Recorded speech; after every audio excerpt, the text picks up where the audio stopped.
Hide and Seek by T. Albert, published by Monkey Pen.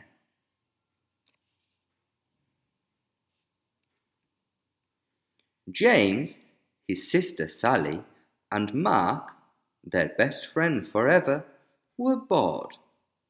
They had played all day, but now that it was dark and difficult to see, they had nothing to do. They couldn't play soccer because they couldn't see the ball. They didn't want to go inside and play a game because it was a beautiful springtime night, and they liked being outside, especially after having to play inside all winter long. They just didn't know what to do, and it was a little too early for them to go home.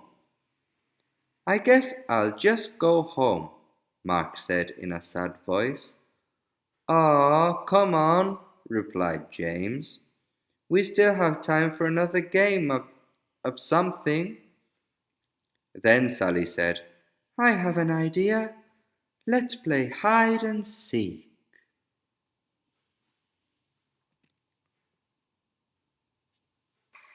"I was just going to say that," James said. "Yeah, I bet," replied his sister. "You always say you were thinking of whatever I think of," she snapped. "Do not," James said in a loud voice. "Do too," yelled Sally. Mark just looked down at the ground and shook his head from side to side. "They're at it again," he mumbled to himself. Then he yelled, "Okay, let's play hide and seek. I'll be the seeker." He turned, faced a big tree, closed his eyes and started counting out loud. 100, 99, 98, 97. Sally and Mark stopped arguing, looked at each other, and ran off in different directions to find a hiding place. In the distance, they could still hear Mark counting. 4, 3, 2, 1. "Ready or not, here I come." Then he turned and began looking for places where they could be hiding. Finding Sally was easy. She always ran off and then circled back, so she would be close to base, the safe place to get before being tagged. Mark looked for the biggest tree and ran towards it, but she wasn't there. "I bet she sat behind that bush," he said to himself. So he ran to it and was ready to tag her, but she wasn't there either.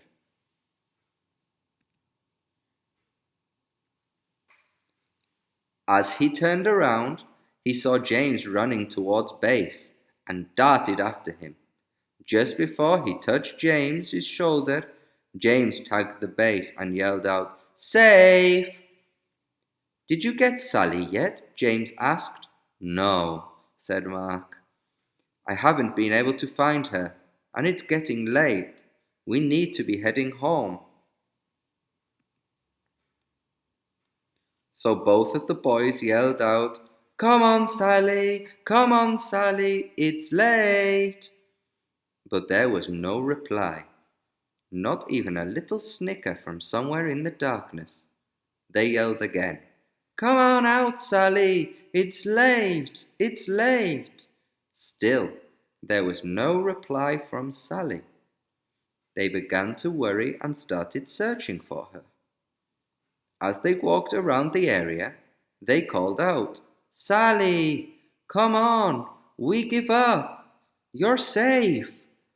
But no matter where they looked or how much they called out, Sally didn't answer. It was as if she had disappeared.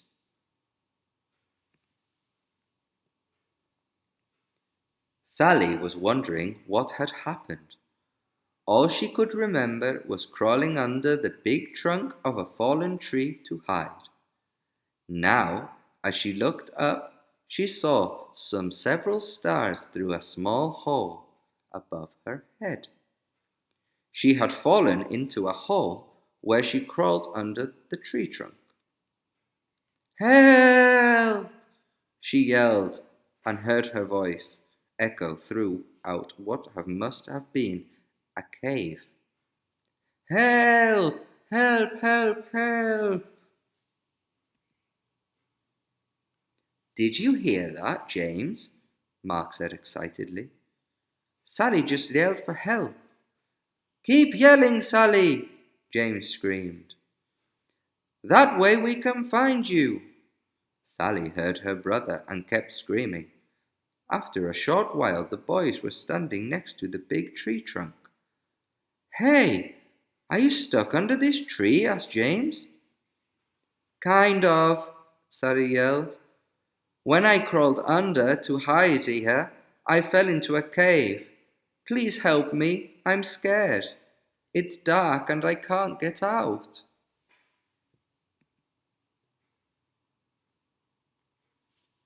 Mark said, "James, you stay with Sally and I will go and get my dad." Then he dashed off into the darkness. "Don't be scared," James said. "I'm right here with you." "No, you're not," Sally sobbed. "You're up there and I'm down here." As Sally turned into the darkness of the cave, she bumped into something, screamed, and began to cry.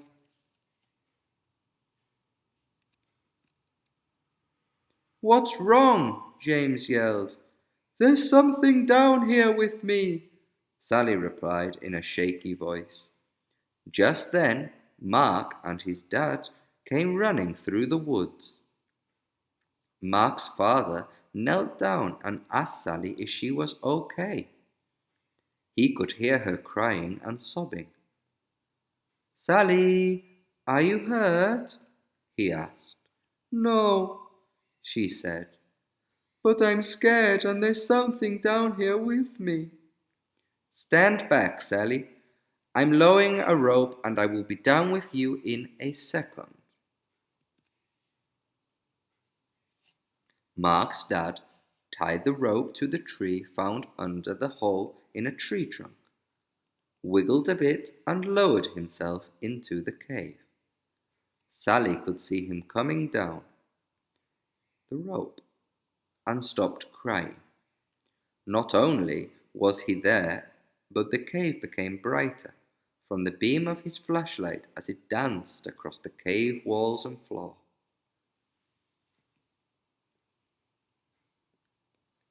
As he reached the floor of the cave, he shone the light on Sally and gave her a big hug. "Don't be frightened," he said. "I'll have you out of here in no time." Then he shone the light around and saw that she'd fallen into a small cave. And very close to her, in the middle of the cave, was something wrapped in layers of old blankets. "Mark, James, there's something down here. I'm going to tie it to the rope and I want you to pull it out." "Okay," they replied. The boys pulled out the object, untied it, and let the loose end of the rope fall back into the cave. The cave wasn't deep, and Mark's dad boosted Sally over his head so she could crawl out. He then grabbed the rope and with a little jump was able to grab the opening and pull himself out.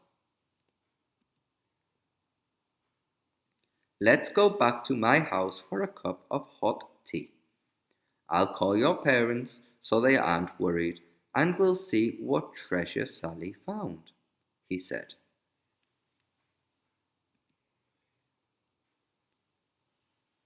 When they got to Mark's house, they sipped their tea and began unwrapping the treasure. They carefully peeled off the layers of old blankets and cloth to reveal a wooden box. They slowly opened it and stared in amazement.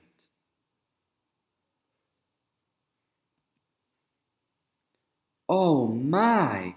Sally said in disbelief. "I don't believe what I'm seeing."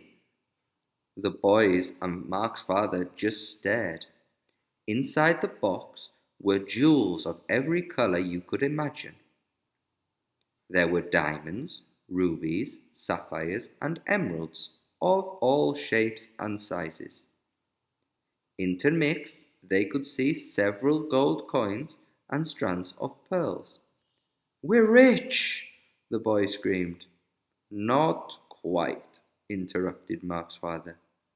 "Someone could have lost this, and I don't think you should plan on spending any of it until we find out a little more.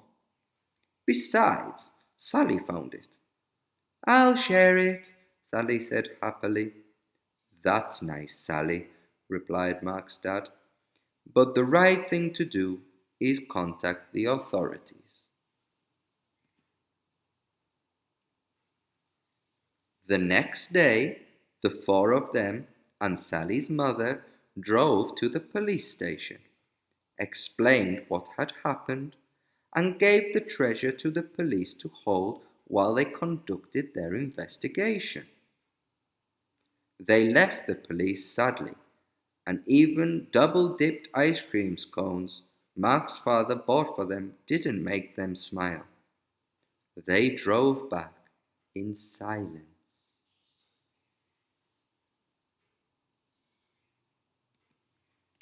Several weeks passed with no word from the police.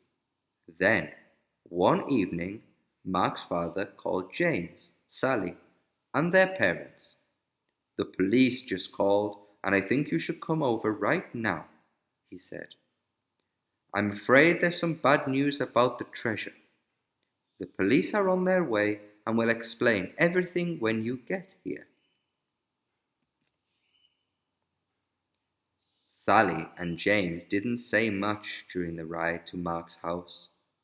Sally thought that since it was bad news, the treasure belonged to someone else, even though they probably lost it. "Whatever happened to finders keepers?" she mumbled. "What did you say, Sally?" her mother asked. "Oh, nothing," Sally replied. Then she let out a long and sad sigh that echoed through the car.